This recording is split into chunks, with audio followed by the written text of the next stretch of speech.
xubnahani isugu jira dhalinyarada iyo aqoonyahanka ayaa shir jaraa'id oo ay si wada jir ugu qabteen hotel Xaraf ee magaalada Hargeysa waxay kaga dhawaaqeen urur cusub oo lagu magacaabo Darsoor isla markaasina ka shaqeyn doona qadiyada madaxbannaanida Soomaaliland iyagoona sidoo kale tilmaamay inuu socdo olole ka dhana madaxbannaanida Soomaaliland iyagoona sheegay inay difaaci doonaan weerar kasta oo kaga yimaada dhanka siyaasadda Soomaaliya ugu horeyn waxa halkaasi ka hadlay gudoomiyaha ururka Darsoor Maxamed Xaashi Xasan Maxamuud Jaamac Xamdi iyo sidoo kale Abwaan Cabdisaaq Oday iyagoona faahfaahiyay ururkan sababaha loo aasaasay iyo shaqooyinka uu qaban doono ururka Darsoor waa urur wadani loo aasaasay sanadkan 2017 oo hadafkiisu yahay inuu wacyiga ummadda Soomaaliland kor u qaado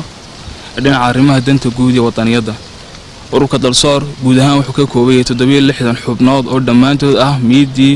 iyo maaxtii dhalinyarada aqoonyahanka ee Jamhuuriyadda Soomaaliland ururka Darsoor waxa uu hiigsanayaa inay xubnihiisu gaaraan ugu yaraan 5,000 oo xubnood oo dhammaan gobolada Soomaaliland ku sugan wuxuuna xafiiskiisa guud ku yaalaa caasimadda Hargeysa Imaaratul Khayr qolka 305 intaas waa hordhaca ururka waxaan u galay war saxaafadeedka xogtiisa iyo muhiimadiisa shacabka iyo hoggaanka Jamhuuriyadda Soomaaliland maalintii ay Soomaaliland la soo noqotay madaxbannaanideedii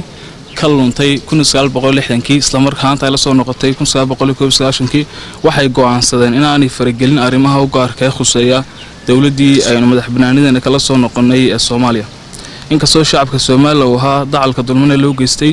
xasuuqa iyo burburka ballaaran waxaa dhacday in social media baraha loo yaqaan ay ku faafiyaan warar been abuur ah iyo cabsi iyo jahwareer ay ku abuurayaan shacabka Jamhuuriyadda Soomaaliland saadaraada ururka wadaniga Darsoor wuxuu go'aansaday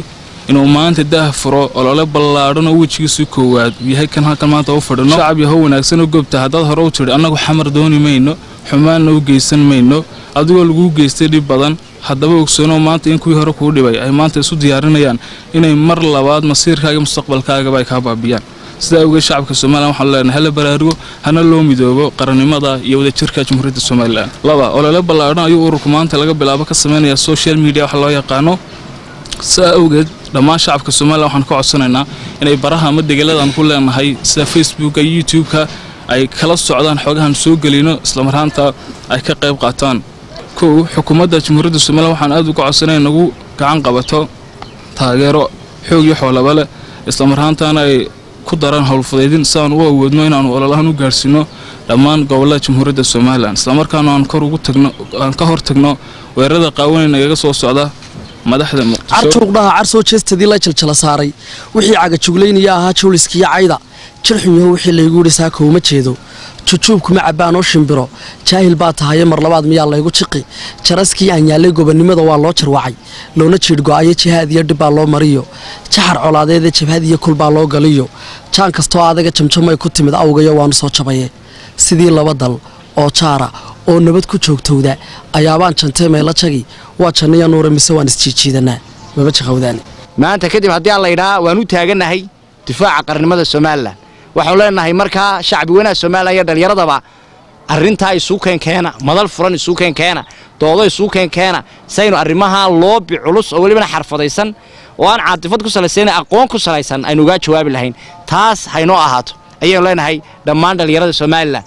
xukuumadana waxaanu ka codsaynaa taageero aan u baahanahay waa Cabdisalaan Axmed Awood Cabdi Sharmani Bulsha TV Hargeysa